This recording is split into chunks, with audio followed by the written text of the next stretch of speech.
Assalamualaikum warahmatullahi wabarakatuh. Bertemu lagi dengan saya Ririn di channel Mata Hati Korea.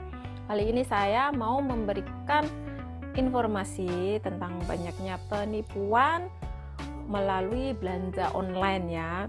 Kebanyakan belanja online itu harganya murah. Selain murah juga kita kan, kalau murah kan kita harus patut curigai di sini. Kenapa? Di sini kebanyakan karena harga murah itu kebanyakan banyak diperjualbelikan atau online jual beli handphone gitu, handphonenya yang paling banyak penipuan handphone gitu. Nah, penipu handphone ini kebanyakan mereka menggunakan taktik atau cara seperti misalnya biar pembeli itu percaya dengan yang nomor satu, ada yang memfoto barangnya yang telah siap dikirim ke korban gitu. Terus memberikan nomor pengiriman barang. Kalau bahasa Koreanya songjangbono ya. Nah, setelah itu ada juga yang memberikan datanya. Datanya kalau saya ini, misalkan saya ini orang A dengan identitas B, tinggal di kota C, terus nomor rekening saya ini tolong kirimkan ke nomor rekening saya, seperti identitas seperti itu ya. Nah, seperti itu kita harus patut curiga dulu. Curiga kan tidak apa-apa ya, karena untuk menghindari supaya kita tidak jadi korban penipuan gitu. Nah, dan bila ada juga yang perumpama atau seperti dilakukan secara, ada juga ya seperti langsung, misalnya transaksi secara empat mata, bertemu langsung untuk membeli HP, itu biasanya juga jangan langsung percaya gitu. Kenapa?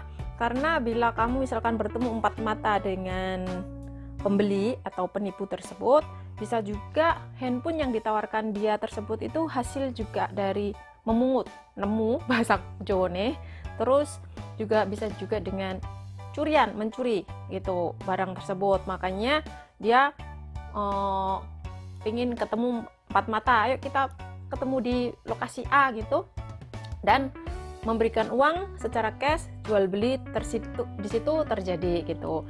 Kenapa? Bisa juga, tadi kan saya sudah bilang, kalau barang itu curian makanya identitas yang dulu itu masih ada. Jadinya kalau misalkan mau kamu daftarkan untuk mendapatkan nomor baru, otomatis tidak terdaftar. Kenapa?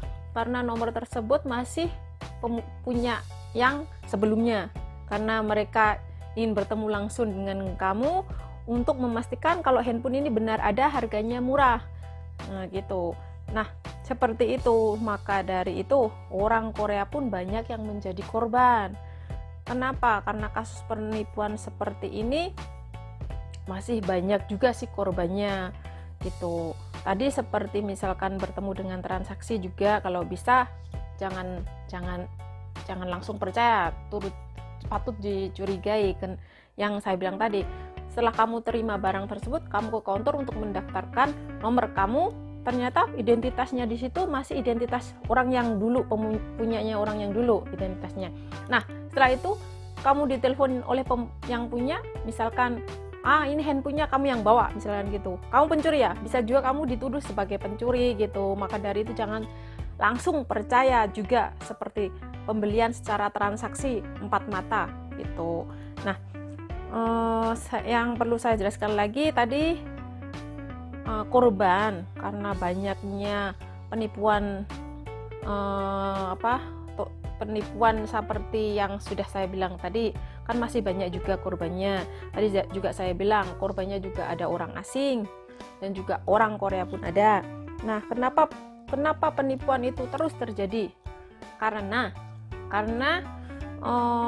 jumlah atau totalnya kerugian yang diderita oleh korban itu cuma sedikit, kira-kira kan antara 100 sampai 900 ribuan aja gitu. Jadi banyak korban penipuan tersebut itu kebanyakan itu dengan jumlah kecil itu, maka mereka juga tidak akan melaporkan ke kantor polisi. Karena kenapa? Korban pun kalau misalkan orang Korea ya, kebanyakan orang asing juga begitu, kalau sudah mereka itu laporan, otomatis dia itu sadar penipuan itu dengan jumlah kecil, dan bila lapor ke polisi otomatis kan harus dimintai keterangan untuk memberikan pernyataan tertulis dan itu menyita waktu kamu, menyita waktu, uang, jam, semuanya disita karena harus kata bolak-balik kantor polisi untuk memberikan pernyataan tertulis tadi. Sedangkan hasilnya pun belum tentu kamu berhasil menerima uang yang telah dibawa penipu tadi gitu. Maka dari itu banyak korban dikarenakan yang telah saya bilang tadi, penipu.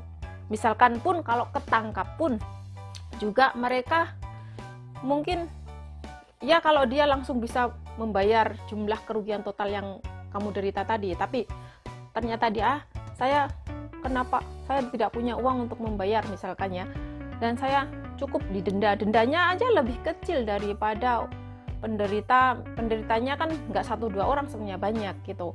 Jadi mereka pilih membayar denda daripada membayar korban-korban yang telah dia tipu tadi, atau paling tidak mereka penjara pun itu cuma penjara pun biasanya ringan hukumannya, cuma mungkin 6 bulan aja gitu.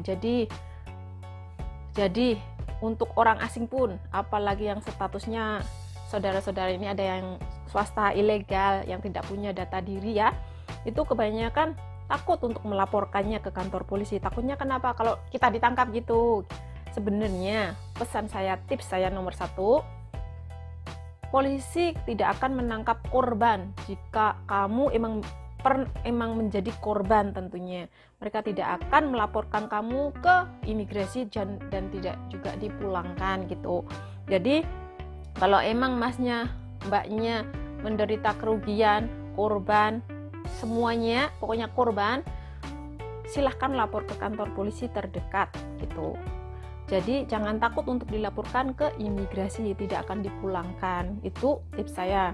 Dan tips yang kedua adalah belilah bila memang harus secara terpaksa membeli dengan online, belilah ke orang yang udah masnya kenal, atau ke misalkan online juga bisa, mbaknya masnya kenal kan kebanyakan orang Indonesia, bahasanya juga bisa ya kan, atau di counter yang dekat di sekitar kamu, atau di home shopping website itu yang seperti yang telah mungkin banyak yang tahu ya, seperti Kupang, Auction, Gmarket itu kan banyak.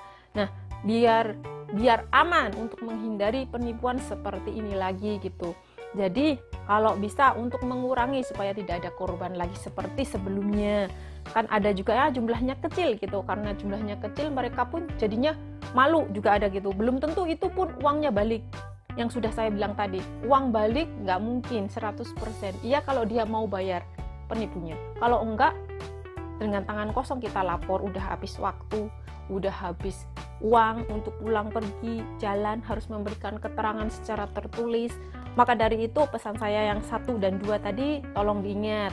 Nah, supaya untuk kedepannya tidak ada penipuan seperti itu lagi, saya kalau misalkan pengen harus lapor uang kembali itu 100% tidak bisa dengan cara apapun ya. Kalau misalkan si penipu tadi udah lepas, udah denda aja gitu, udah selesai gitu.